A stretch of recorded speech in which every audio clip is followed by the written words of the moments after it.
বন্ধুরা, সুচরিতার হেসেলে হয়েছে দেখুন শীতের ফুলকপি। দারুণ লাগে আমার ফুলকপি খেতে। যে কোনো মাছ দিয়ে রান্না করলে, ট্যাংরা মাছ, ভেটকি মাছ, শোল মাছ, কই মাছ, দারুণ লাগে। রুই মাছ, কাতলা মাছ আজকে করেছি আমি। দেখো দেশি তেলাপিয়া মাছ, এটা আমাদের বাড়িতে খুব কমই আনে। দেখো আজকে টাটকা পেয়েছে, একদম জ্যান্ত লাফাচ্ছিল। একদম ধনে পাতা দিয়ে করেছি, কি লোভনীয় হয়েছে দেখো। গরম ভাতের সাথে লেবু চটকে জাস্ট ওয়াও। তোমরা কি বলো, তাই তো?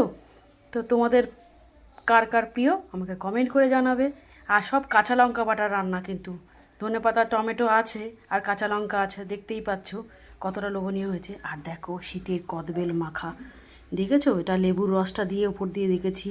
এখানে আছে সস, দু রকম লবণ, চিনি, লঙ্কা, ধনেপাতা দিয়ে মেখেছি। একটু কাসুন্দি দিলে ভালো হয়, আজকে আর কাসুন্দি দিইনি। ঠিক আছে, রাখি ভিডিওটা। কমেন্ট করে জানাবে কেমন লাগলো রেসিপিগুলো, আর লাইক কমেন্ট করে পাশে থেকো। টাটা, দেখা হবে অন্য কোনো রেসিপি নিয়ে অন্য কোনো ভিডিওতে।